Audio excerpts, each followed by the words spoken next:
Abakurikiye Pastor Peter Musisi official channel ndabasuhuje mu izina ry'Umwami Yesu Kristo, abari mu Rwanda, abari hanze yarwo, muri diaspora, abavuga ururimi rw'Ikinyarwanda mwese, abanyarwanda cyangwa abatari bo, n'abandi bavuga indimi zigishamikiyeho nk'Abarundi, Abanyamurenge, Abanyabwisha, abafumbira, abahoro n'abahangaza, ndabasuhuje mu izina ry'Umwami Yesu Kristo. Niringiye ko Imana ikiri kumwe namwe no gutuma iby'amagorwa ku isi. Aka ni akanya rero kugira ngo none tuganire ku magambo akomeye ajyanye n'igice cya kane. Igice cya kane kivuga ku byerekeye ishyano ryatugwiririye ryitwa ubuyobe mpuzamadini. Reka rero mbere yuko dukomeza usenga Imana Data. Uwiteka murengezi w'abari mu isi turagushimye. Niwe muremyi wa byose, niwe wigaragarije mu isi, niwe wakoze ibikomeye tubona, niwe wacunguye umuntu. Aya magorwa turimo ni ikibazo cy'icyaha cyaje mu isi, ariho tugejeje kuri aka kaga turimo: ubwicanyi, inzangano, imigambi mibisha yo kurimbura inyoko muntu, ibindi byose byihishe inyuma y'ibyo bituba ku mubi. Bityo abantu ntibamenye urukundo rwawe rubonerwa muri Yesu Kristo, aho batuye isi bakishimira kujyana se ikibi. We waje kwiba, kwica no kurimbura. Mukuru tugiriye neza abahamagaye nk'uko babishatse, kugira ngo tube indahemuka kandi tube inyangamugayo, duhamye ukuri kuko twagushyikirijwe. Bana n'abakurikiye iki kiganiro n'abazagikurikira bose, iminsi yose kizamara kiri kuri YouTube, kugira ngo gifashe benshi kandi bamenye ukuri. Ndagushimye Imana Nyiringabo kubw'ineza n'urukundo rwawe wemeye kubidukorera, kandi nkamubyambarije mu izina rya Yesu Kristo Umwami wacu, amina. Bakundwa, nubwo twavugaga amagambo ajyanye n'ubuyobe mu gice cyacu cy'ubushize, twarangije n'amagambo twabonye Umwami wacu yavuze ubutumwa bwiza nk'uko bwanditswe na Yohana, igice cya 7, igice cya 10, umurongo wa 7. Ahari amagambo avuga ngo, nuko Yesu arongera arababwira ati, ni ukuri ndababwira yuko ari irembo ry'intama. Abambanjirije bose bari abajura n'abanyazi, ariko intama ntizabumviye. Ni irembo. Umuntu niyinjira muri jye, azakizwa, azinjira, asohoke, kandi azabona urwuri. Aya magambo rero Yesu amaze kuyavuga hamwe n'ayandi yari yavuze ntasubiramo, yashaka kugira ngo yireke bari bamukurikiye yuko nk'Abayuda bari batarabona umuhanuzi umeze nk'uyu, baba abari baratumwe kuri sekuru wabo basekuruza, ndetse no kubari bari icyo gihe, ariko ntibashoboye kumva ayo magambo y'ubwenge n'ubuhanga ngo bayasobanure kuko tugiye kubibona, ahubwo bihutiye gutekereza ibindi kandi bibi. Ku murongo wa 10 baravuga ngo, umujura ntazanwa n'ikindi keretse kwiba no kwica no kurimbura, ariko ugiyeho nazanywe no kugira ngo zibone ubugingo ndetse ngo zibone bwinshi. Aya ari amagambo yari akwiriye gukora ku mitima yabo, kuko yari amaze kwerekana yuko ari we ntama, ari we irembo ry'intama, kandi akaba n'umwungeri wazo. Ibi rero ntabwo babyitaye kugira ngo babyumve, ndetse yongera kubashimangira ababwira ati, umujura, kuko yari amaze gushinja abamubanjirije. Iyo tuvuze abamubanjirije, abashaka kuvuga iki? Abantu bose bashatse kuvugira Imana, usibye abahanuzi b'Imana Imana yatumaga bakavuga ibyayo, ariko abandi bose cyane cyane mu batambyi n'abandi bose bakoraga uwo murimo, n'abanditsi n'abafarisayo, yabashyize muri kategori yo kuba ari abajura. Kubera iki? Ntabwo bahagararaga mu kuri ngo bavuge ibya Data nk'uko byari biri, ahubwo bashakaga inyungu zabo, bikaba intandaro y'izina ry'Imana gutukwa haba muri bo cyangwa no mu banyamahanga.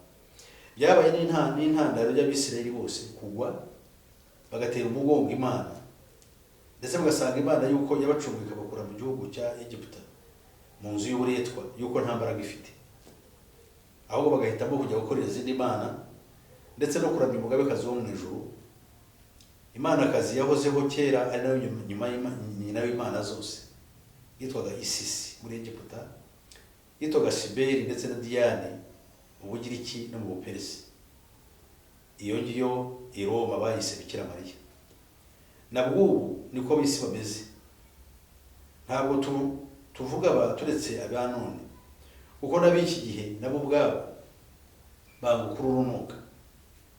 Ibi turimo turareba ubuyobe mpuzamahanga duhereye ku Bayuda. Ese Abayuda barayobye?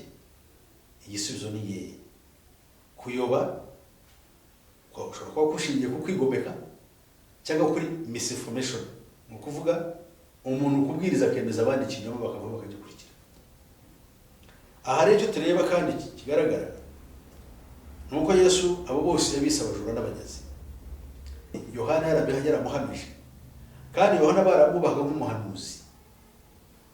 Ibyo barabyemeraga kuko yabwiraga amagambo aturuka ku Mana, kandi Yohana yaramuhamije ko twabibonye, ariko banga kwemera. Ubera iki? Kamere muntu yanga kwemera ukuri, ariko bituruka kuki? Nuko kamere iyo muntu ari Satani. Umuntu aremye yaremwe mu ishusho y'Imana, ariko amaze kugwa yakira kamere ya Satani, iryoherwa n'icyiza ikanga, iryoherwa n'ikibi ikanga icyiza. Nguko umuntu uko ateye, ariko iyo kamere afite izamurimbura. Amagambo y'uko dusanga mu Baheburayo, amagambo dusanga mu Galatiya igice cyaho cya 5:16 haratubwira neza ngo nimuyoborwa n'umwuka muzabaho, ariko niba muyoborwa na kamere muzapfa.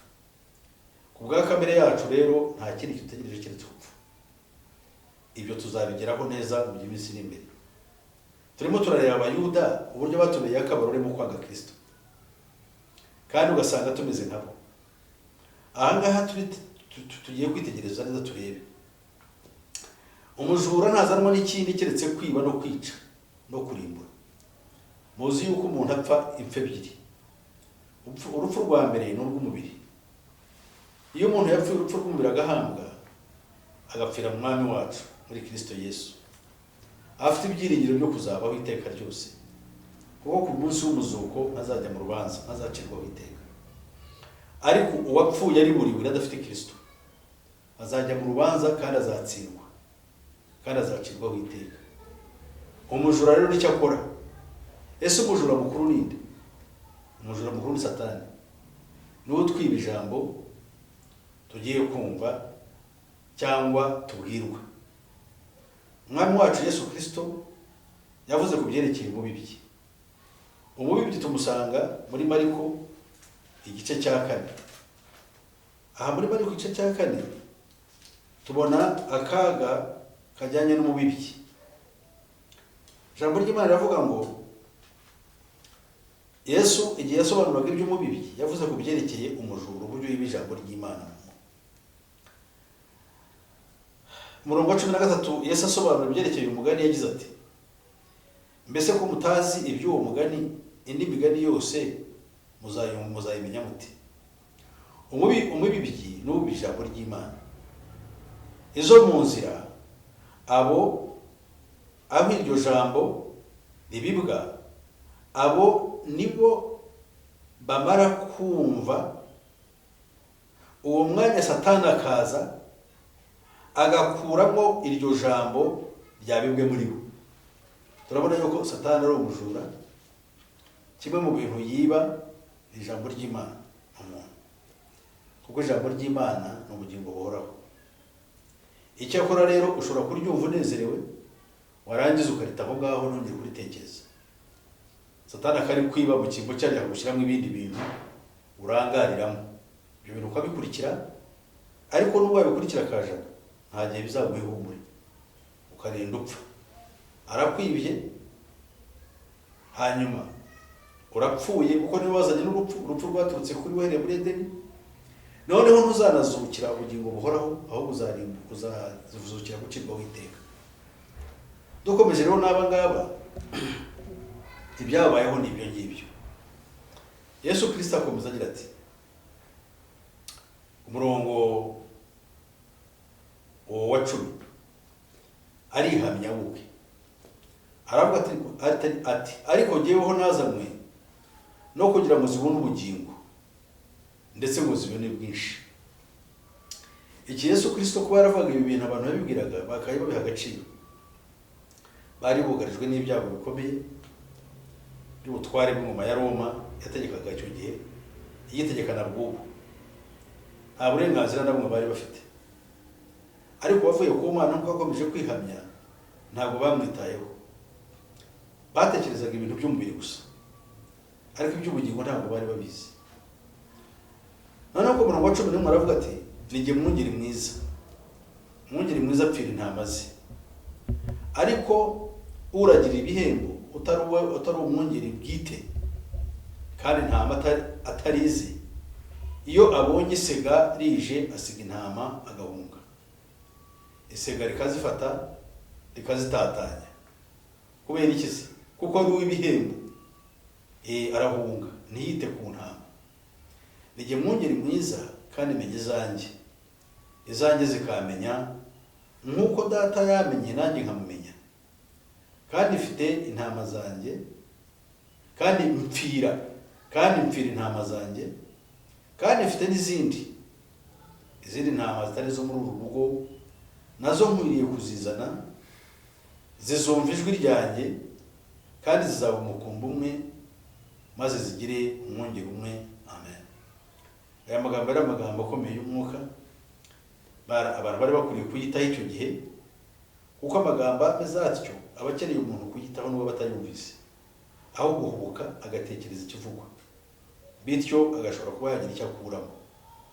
Naho umurongo wa 17 akagira ati, igituma data nkunda nuko ntanga ubugingo bwanjye ngo busubirane, ntawe ubunyaga, ahubwo mutanga kubwa ubushake bwanjye. Nshobora kubutanga kandi nshobora kubusubirana, kuko iryo ariryo tegeko nategetswe na data.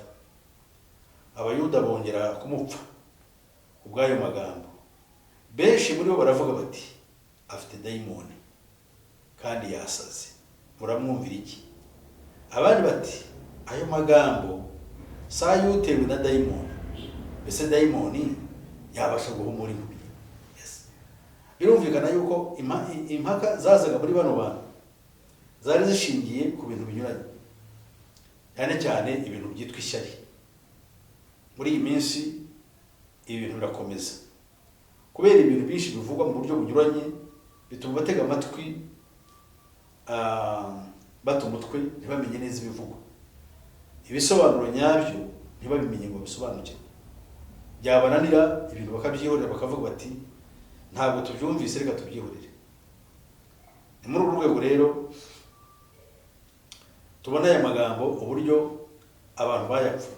Ese abangaba bavuze bati dayimoni ntiyakora icyo gitangaza ngo ahumure impumyi, ngo baramwizeye, wenda basigaye bibaza.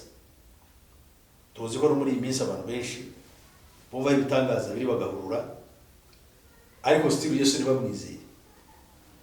Kuko kwizera Yesu hari icyo bivuze. Bivuze umuntu utuma umurongo yagenderagamo wakavukire, ushingiye ku murage w'abase na basekuru, bagakurikira inzira nshya y'umusaraba, inzira y'akababaro, inzira yo kwihangana, inzira yo kwiyima, inzira yo kwizera. Tugiye kureba rero umurongo 22. Aravuga ngo, icyo gihe hari umunsi mukuru wo kwibuka kwezi k'urusengero rw'i Yerusalemu, kandi hari no mu mezi y'imbeho. Yesu agenda mu rusengero mu ibaraza ryitwa irya Salomo. Aha ngaha tugiye kwinjira mu gihe gikomeye cyane kijyanye n'ubuyobe n'ubwigomeke bw'Abayuda. Yesu noneho ngaha yari ageze ku rwego rwo kubabwira ijambo rikomeye cyane ryo kwerura, ariko batitayeho. Ageze ngaha ku irembo ku ibaraza ryitwa irya Salomo, ngo Abayuda baramugota, baramubaza bati, uzageza he kutuyoberanya? Niba uri Kristo utwerurire. Amen. Ni ukuvuga ngo abantu b'isi imitima yabo ntibashaka kumenya ukuri. Nabwo ubu ngubu ko barameze mu gihe cy'abayuda nabwo uri ko bameze. Iyo uvuze ko ari kwa Bibiliya havuka intambara n'indwano kugira ngo abantu baheze basigaze bakomeze kugenda muri ya gahunda yabo ya kera bamenyereje. Kabona aho babugaragaza ibimenyetso bigaragaza yuko ibyo biratari byo. Rero nkanswe abangaba bahakanaga umuntu mu bareba bari bazi yuko Imana ari igitangaza kandi kuko niko biri ubwo ntabaye ushobora kwireba n'amaso ngo abeho. Aha rero babonaga yuko uyu nguyu ibyo babwira ariko bagerageje kwamenyesha ibimenyetso ko barambazaga bati Kristo uri we. Aha rero dore uko yabashubije. Yesu arabasubiza ati narababwiye ariko ntimwizera. Akantu mukumve, narababwiye ariko ntimwizera. Banze kwizera ibyo Yesu yavuze, kandi ijambo ryavuga mu kanwa ke ryari itegeko rya Data nkuko nayo yabisobanuye kandi akayibabwira. Aha rero turimo turabona ikintu gikomeye cyane ngo kandi usibye n'ibyo gihe mbabwira n'imirimo nkora mu izina rya Data nayo irampamya. Amen. Abayuda babonye ibintu byinshi hamwe no kuba Yesu yarababwiraga ariko banze no kumwemera. N'imirimo yababwiraga nayo ntabwo bayemera. Niyo mpamvu yababwiye ati nimutemera yuko ndiwe nuva ndi Kristo muzapfana ibyaha byanyu. Bakundwa rero ibi ni ibintu bikomeye cyane. Turimo turareba ubuyobe mpuzamadini tuzagera ku rwego rukomeye aho abanyamadini y'isi ukuntu yose agenda yobagurika kandi bikaba ari umurimo wa Satani, kuko Satani mu kugenda muri ibyo akora ikintu gikomeye cyo kwiba akatwibamo ijambo ry'ukuri none bigatuma dupfa mu buryo bw'ubugingo kandi bikazatuma turimbuka by'iteka ryose.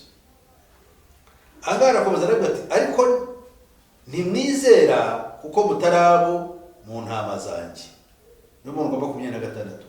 Abantu ntabwo bizera ko batigeze bahamagarwa. Ikibazo gikomeye cyane nuko n'abashaka kumenya ukuri babazitira.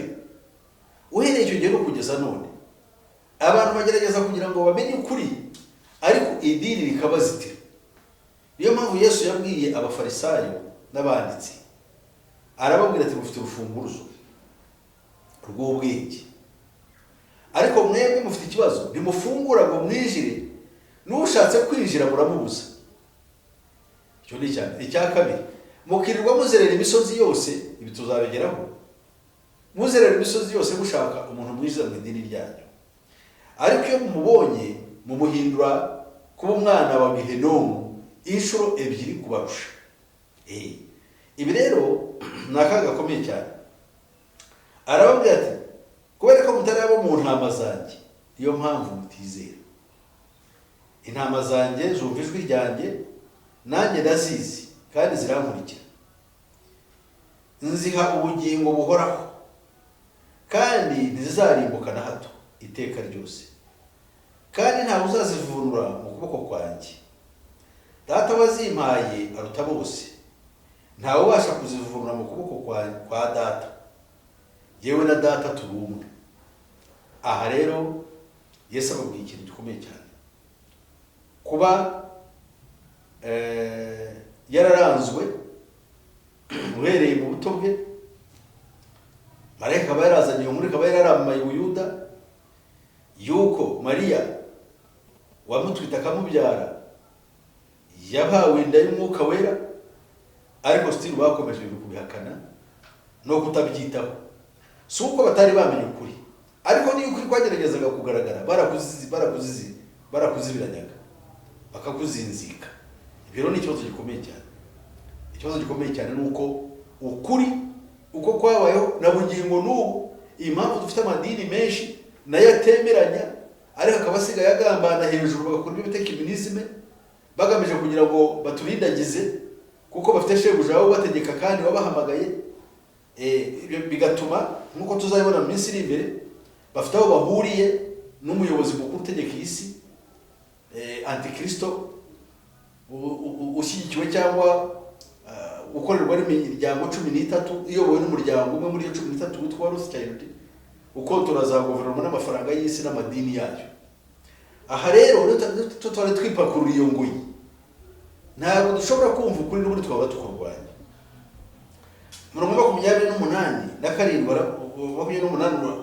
wari ibyo uvuze, uratubwiye ngo nziha ubugingo buhoraho kandi ntizarimbuka na hato iteka ryose, kandi ntawe uzazivunura mu kuboko kwanjye. Rero 29 ukavuze uti data wazimpaye aruta bose, ntawe ubasha kuzivuna mu kuboko kwanjye no mu kuboko kwa data, kandi njyewe na data turi umwe. Hano twari tugeze 31 rero ukagira uti Abayuda bongera gutora amabuye ngo bayamutere. Yesu arababwira ati naberetse imirimo myinshi myiza yavuye kuri data, noneho nuwuhe muri iyo ubatera kuntera amabuye? Yesu ababwiye byose ibyo yabakoreye bari babizi kandi barabihamya, ariko icyo bashaka kumutera amabuye ni ukubera iki? Kandi iyo mirimo yakoraga harimo n'abawundi bamwe muri bo bahamije bakavuga bati ese impumyi umunyabyaha yahumura ati?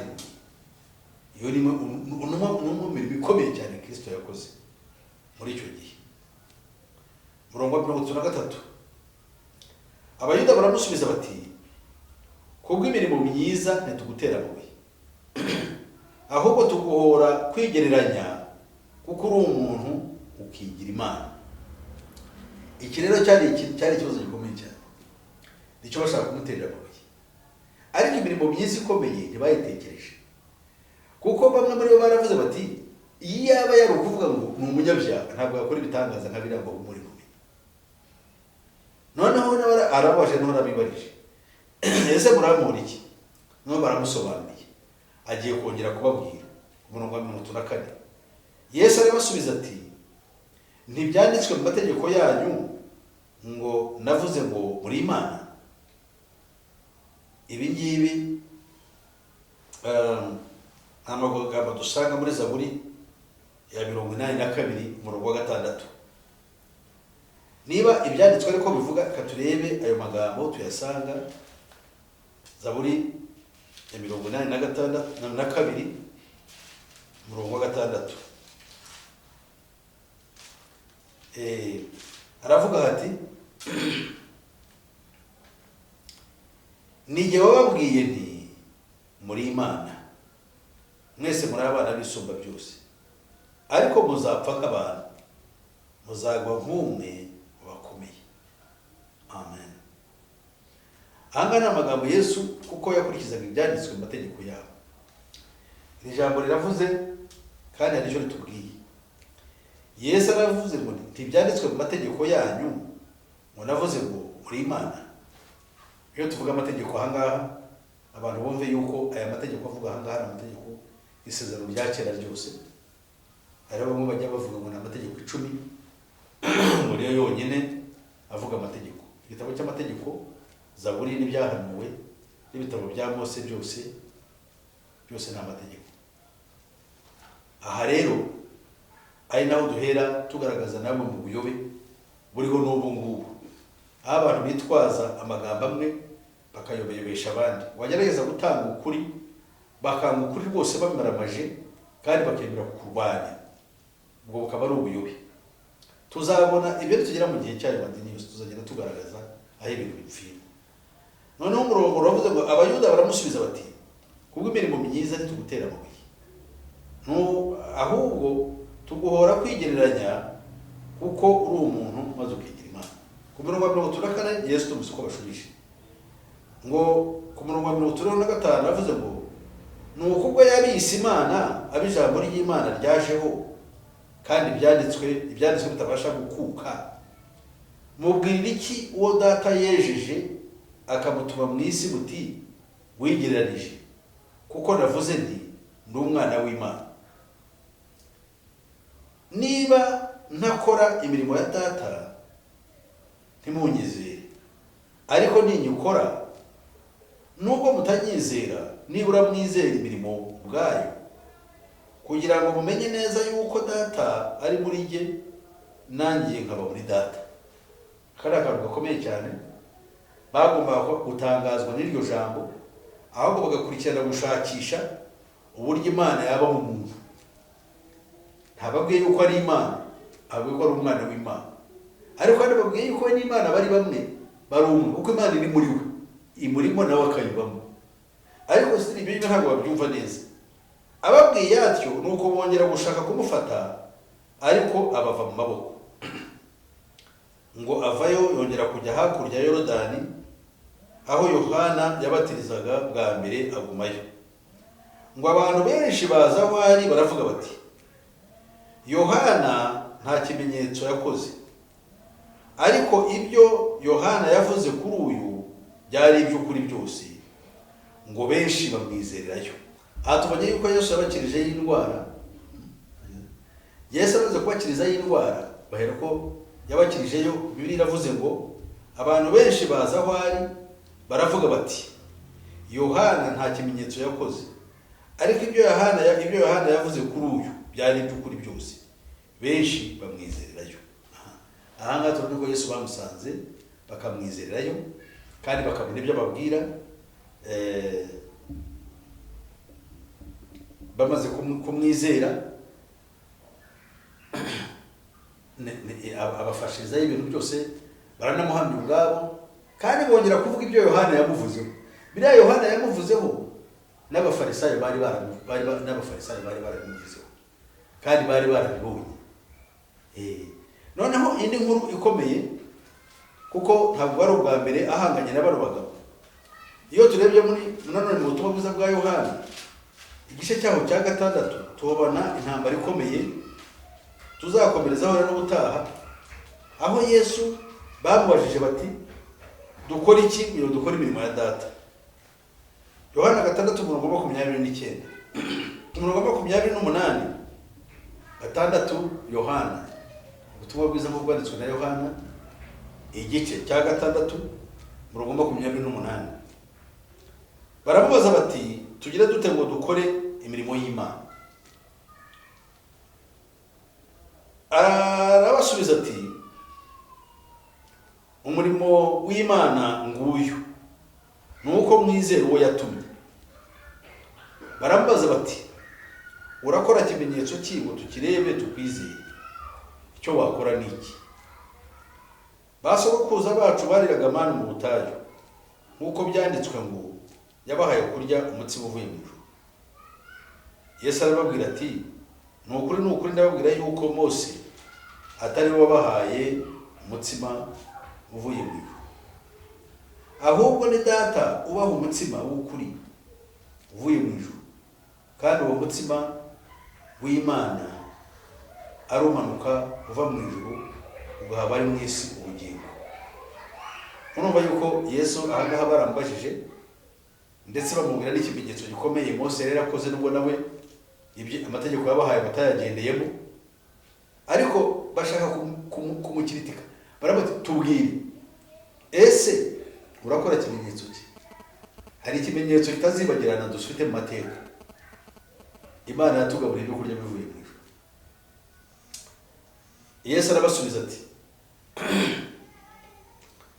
ibyo data umutsima urya mutsima mwariye ntabwo ari Mose wawubahaye, ahubwo urya mutsima ni data. Data niwe utanga umutsima. None hatari nka wa wundi mwariye mugapfa, ahubwo ni umutsima umanuka ugaha abari mu isi ubugingo. Noneho baramubwira bati, bicisha bugufi nk'uko abantu bose bamera. Ku murongo wa 34 baramubwira bati, databuja ujye uduha uwo mutsima iteka. Yesu arababwira ati, nijye mutsima w'ubugingo, uza aho ndi ntazasonza na hato, kandi n'unyizera ntabwo azagira inyota na hato. Ariko nababwiye yuko mwambonye, nyamara ntimwizera.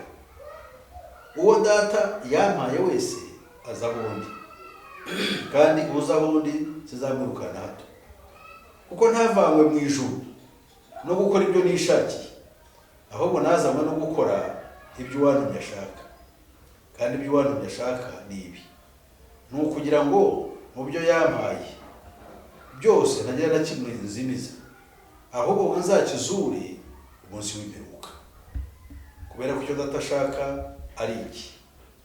Ni ukugira ngo umuntu wese witegereje umwana akamwizera ahabwe ubugingo buhoraho, nanjye nzamuzure ku munsi w'imperuka. Iki ni igitangaza gikomeye. Yesu yigaragarije aba bantu, abagaragarije uwo ari, avuze n'ijambo rikomeye niba mwakurikiye. Aravuze ati ntabwo navanywe mu ijuru no gukora ibyo nishakiye. Ariko sitira aba bantu katwumva uko byabagendekeye, barimo bateze amatwi. Nuko abayuda baramwitotombera, amaze kuvuga ko yavuye mu ijuru. Abayuda baramwitotombera ko yavuze ati nijye mutsima wavuye mu ijuru. Bati uyu si we Yesu mwene Yosefu? Ntituzi se na nyina? Niho gituma avuga ko yavuye mu ijuru. Iryo bikomeye cyane.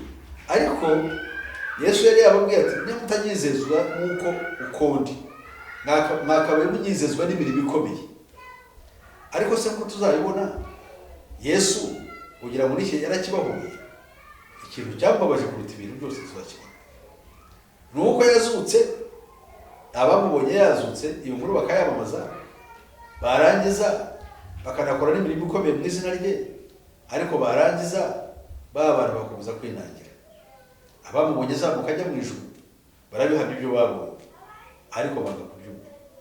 Aha ngaha turajya tubona ubuhamya uko bwagendaga bukura kuza kugera ku buhamya bwa gaheza tuzageraho mu minsi iri imbere, kugira ngo turebe ukuntu Yesu abantu bamuhakanye, idini rikamuhakana, rigakomeza kuba mu buyobe na bugingo n'ubu. N'ubu ngubu abayuda barakora umurimo ukomeye nk'uko mubizi. Barimo barubaka urusengero, barubaka umubake rwa rusengero, ibitambo bigaruke, bategereze Mesiya wundi uzaza kubakiza amaboko y'abanzi babo. Nibyo. Ariko umwanzi wabo Satani bakoresha ibibi, utubatandukana n'Imana, uwo ntibamutekereza, ahubwo yibwira ibindi. Ese ibyo ntabwo biri mu bandi bantu bose bari ku isi? Ese amadini turimo nubwo tutari twayageraho ngo tujye tuyandika tuvuga ibyayo aho ibintu bipfira, ntabwo ushobora kureba aho ibintu biri. Aho rero ni akaga gakomeye. Mbere yuko tuzajya tuva ku madini, ku idini rya Kiyuda, ndabararika yuko tuzajya ku Bayisilamu.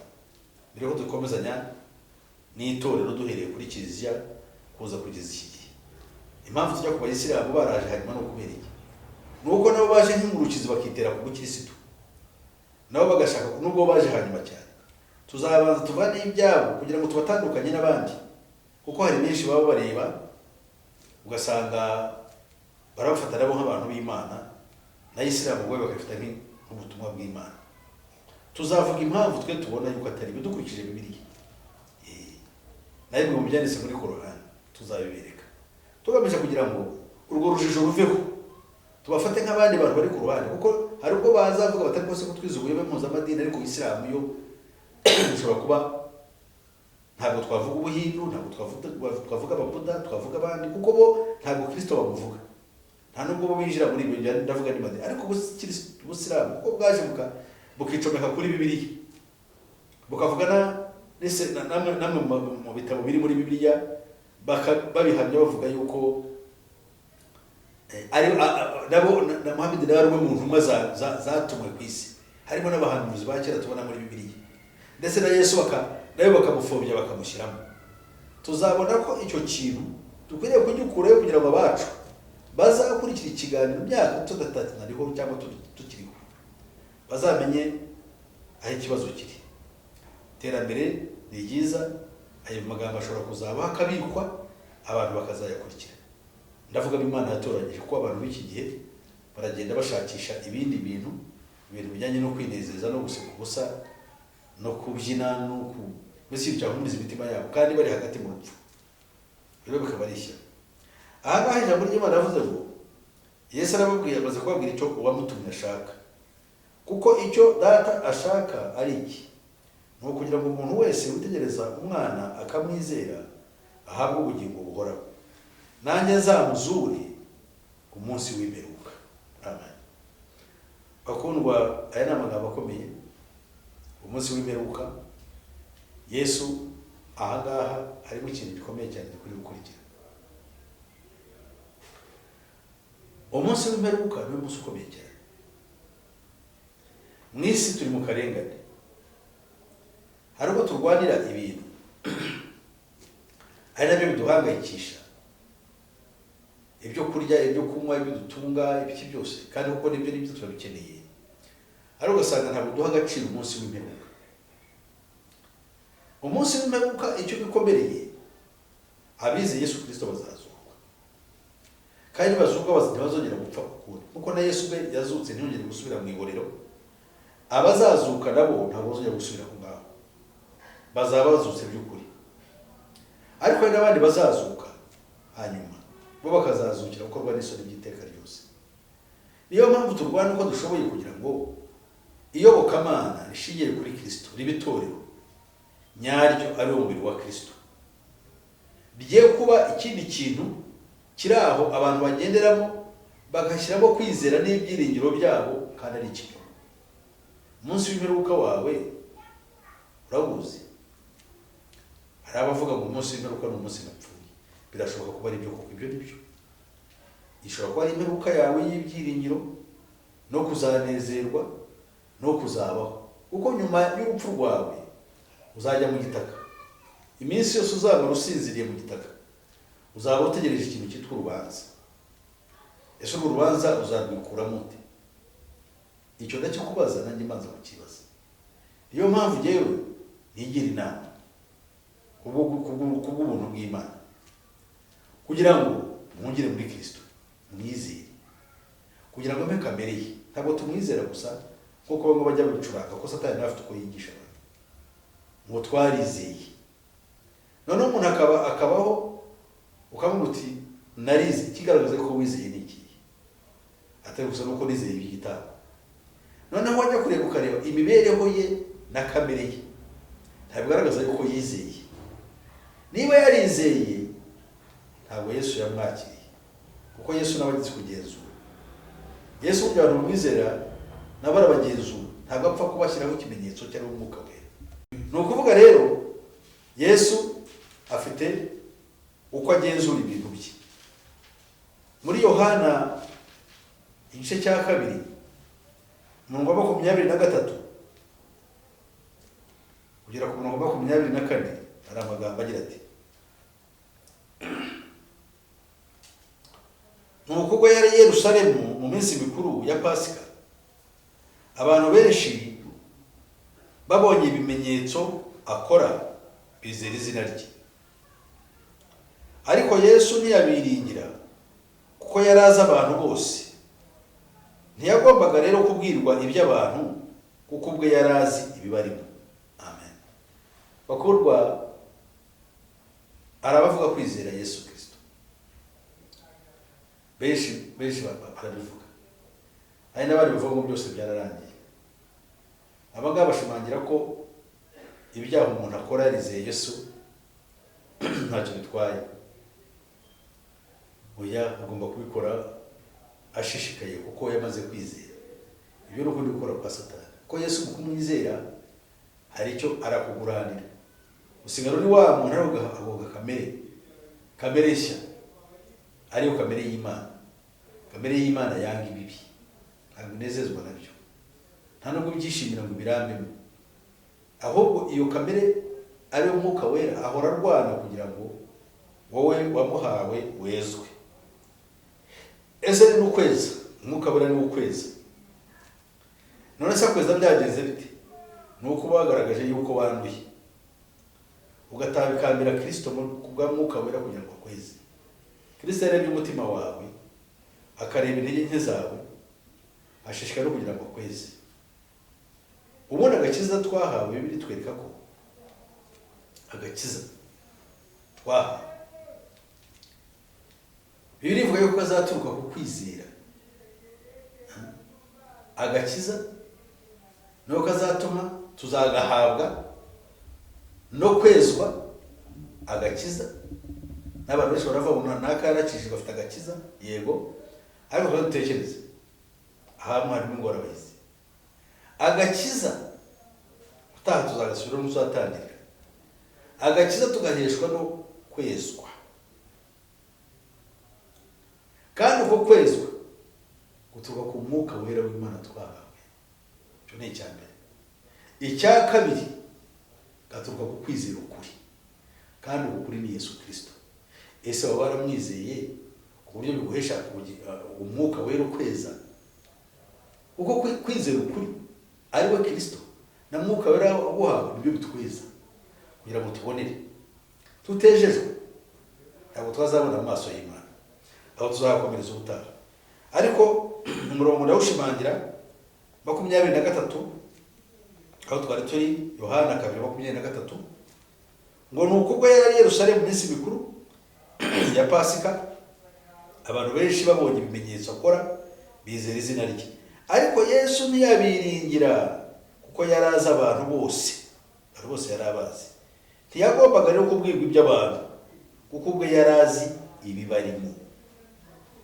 Urumwe mu bantu bakurikira Yesu kubera ibyo wumva utekereza yuko yaguha iki nk'uko ugenda umubwirwa, niba uzagiza, niba Yesu arakiza, Yesu arakora ibitangaza, arakora ibikomeye, yego nibyo.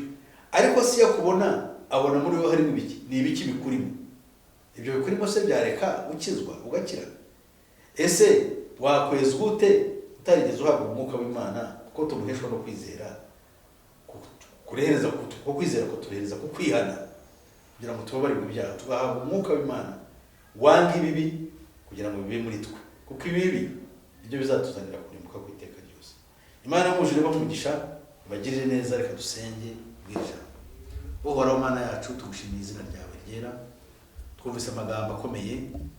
Abazakora iki kiganiro, mwami wanjye, uzabahe ihishurwa rikomeye no gukora ku mitima yabo nk'uko benshi nagiye mbumva bamuhamya, kugira ngo bakizwe. Kandi nizera yuko uzabakiza, kuko uzababarira rwose ibyaha byabo kandi ukabyeza, kuko ari we gitambo cy'ibyaha. Nuko rero umwana wanjye, ubane natwe, ubane nabo, kandi ubakize abazizera bose kubw'ubu butumwa. Tubyambarije mu izina ryawe Kristo Yesu umwami wacu. Amina.